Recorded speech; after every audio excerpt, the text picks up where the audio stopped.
Salut voyageurs des cultures imaginaires et bienvenue dans ce numéro des dossiers pop.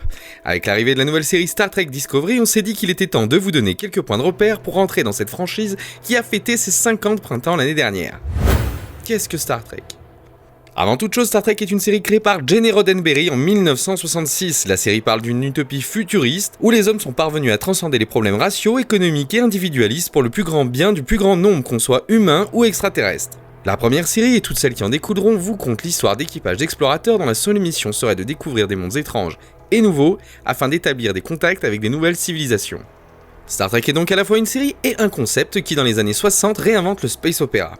Chaque épisode vous propose surtout de retrouver les membres d'équipage face à des problématiques diverses comme la rencontre d'autres civilisations, que faire avec un peuple qui a des coutumes différentes des nôtres, qu'est-ce qu'une autre forme de vie, qu'est-ce que la vie et est-ce que tout a la même valeur ? Tellement de thèmes évoqués qu'il nous faudrait un dossier pop entier pour en parler.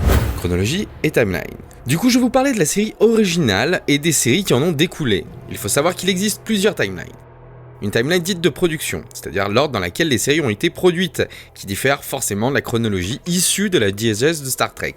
La chronologie de production est la suivante. On commencera donc avec la série dite originale, souvent nommée TOS par les fans. C'est la série justement avec le capitaine Kirk, Spock et McCoy, diffusée en 1966 et qui s'est terminée en 1969.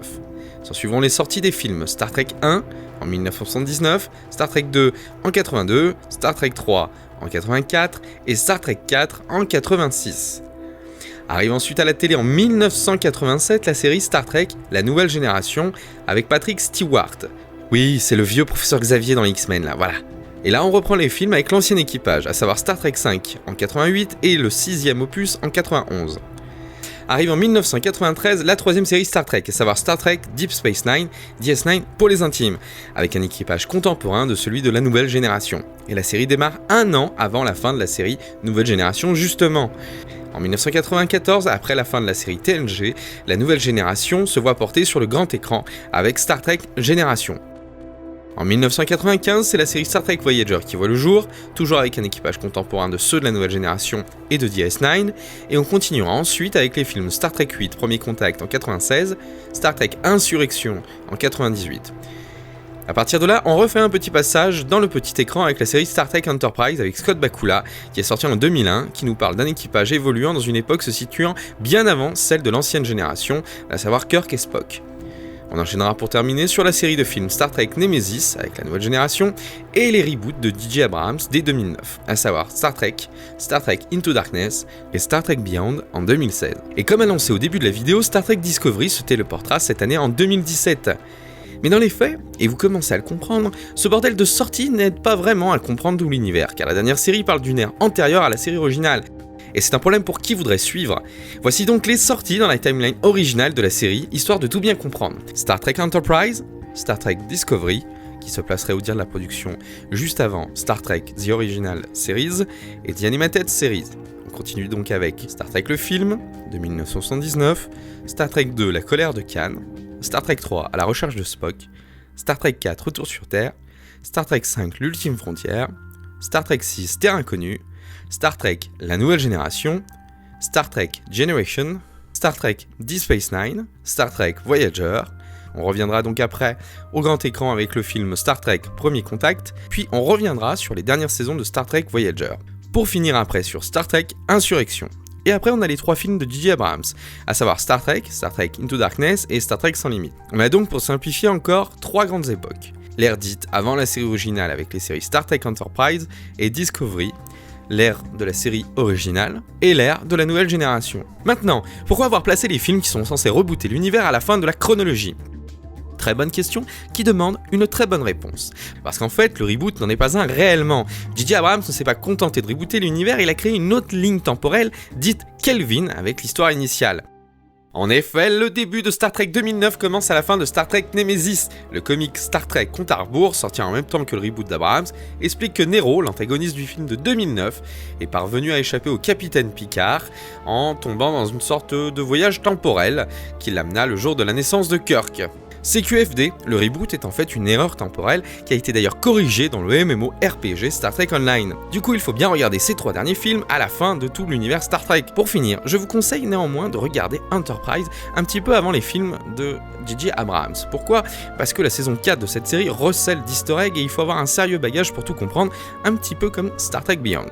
Allez, on continue avec la directive première. Comme je vous l'ai expliqué, Star Trek raconte l'histoire d'explorateurs qui à un moment donné rencontrent de nouvelles espèces et dès qu'il y a interaction, il peut y avoir des problèmes de compréhension.